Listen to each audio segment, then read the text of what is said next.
Tatu City was gazetted as a special economic zone in June of 2017 after a successful application. And what it means for our clients is that they end up paying lower corporate tax. They're exempt from certain duties, and also they're not subject to quotas on work permits, which now is a big advantage to foreign investors who have very special human resource requirements that may not be available at the moment within the country.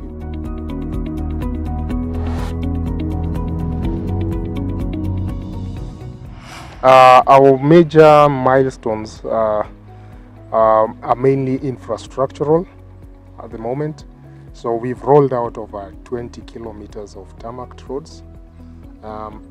We've rolled out again over 25 kilometers of sewer and water lines. We are in the process of completing our 66 kV line within Tatu, and that will help power intensive industries quite a bit. We have rolled out solar. We're currently producing 1 megawatt, with our target being 30 megawatts. And that again goes with our policy of Tatu being a green city. So we're using more of renewable energy.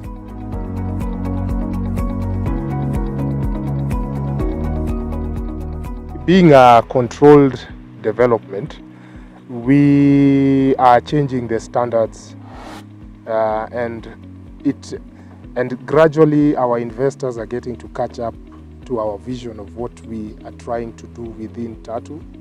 So definitely there'll be a bit of resistance in terms of plot coverage, because you'll find in industrial area you can build from beacon to beacon. Here we are very specific about how much you can cover on your plot. The look and feel of whatever you are building, you can't just put up any run-of-the-mill warehouse here. It has to meet specific designs. We have a very strong development control committee that vets all your approvals, so you just can't go straight to the county without coming first through us. We have our sister company called Tatu Connect, which is a utilities company dealing with power, water and sewer provision within Tatu City, and that acts as a buffer between our clients and the mayor and the utilities providers. So with dealing through Tatu Connect, you get to pay your bills to us. We are the ones who do the billing. So if it's your water bill, you pay to Tatu Connect. If it's your electricity bill, you'll pay to Tatu Connect. And we have our meters that are very accurate. So whatever you're paying is the real amount. We don't use estimations here. So with that quality of service coming into the market, and as we also diversify what we can offer within Tatu, such as development management. So when you buy a plot, you don't have to go start looking for your own architects, your own project managers. We can do that on your behalf and give you a bespoke project based on your needs. Tatu City is a controlled development, so it encompasses everything done within the 5,000 acres of the Tatu City master plan. So if you go to the residential side, there are guidelines on what you can do in Kijani Ridge, there are guidelines on what you can do in Unity Homes, there are guidelines on what you can do within Lifestyle.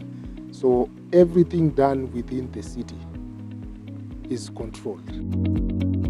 What has worked for us is we had a very long thought process on what we wanted the city to look like, and then we worked backwards and master planned it.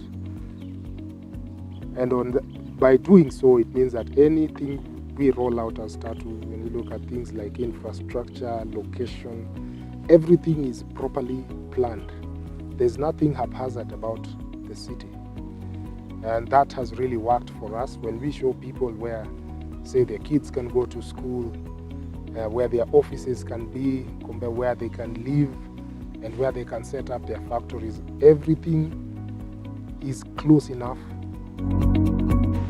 We have involved more locals in what we are rolling out, so it's more relevant to Kenyans because the project is in Kenya, and that again makes the project more palatable even to the local community. So you find it's not a foreign-dominated project. It's a lot. The staff is a good mix of both locals and international, and locals are at very influential positions on what they are building. This is a very long-term project.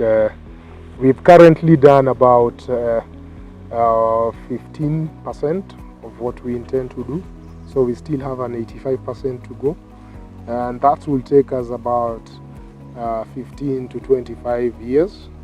So building a city is quite a long process, so we don't intend to add on to another 5,000 acres within the country, but we have similar projects outside of Kenya, because as the owner of Tatu, Rendeva Group is a Pan-African real estate developer, and we have over 30,000 acres all across Africa. We're in Nigeria, Ghana, the DRC, Zambia. What has worked for Tatu is, one, having a very strong relationship with the government of Kenya, as well as having a strong relationship with Kiambu County, because without them the project would never have taken off. We also have a very strong relationship with the local community, we have a lot of activities jointly with, which includes the Tatu City Academy, where we train local young men and women in vocational skills, which include carpentry, masonry, woodwork, and all that comes into play and relevance with what we are building in Tatu City. Within the industrial park, we have over 50 companies right now that either have set up or are in the process of setting up. So we have companies like Domans that have already set up. We have Africa Logistic Properties, which is the biggest warehouse in East and Central Africa. We have companies like Hanka, and we also have a number of multinationals in the process of construction, like Davis and Shatliff, Friendship Group, and a myriad of others who are currently in the process of acquiring their approvals.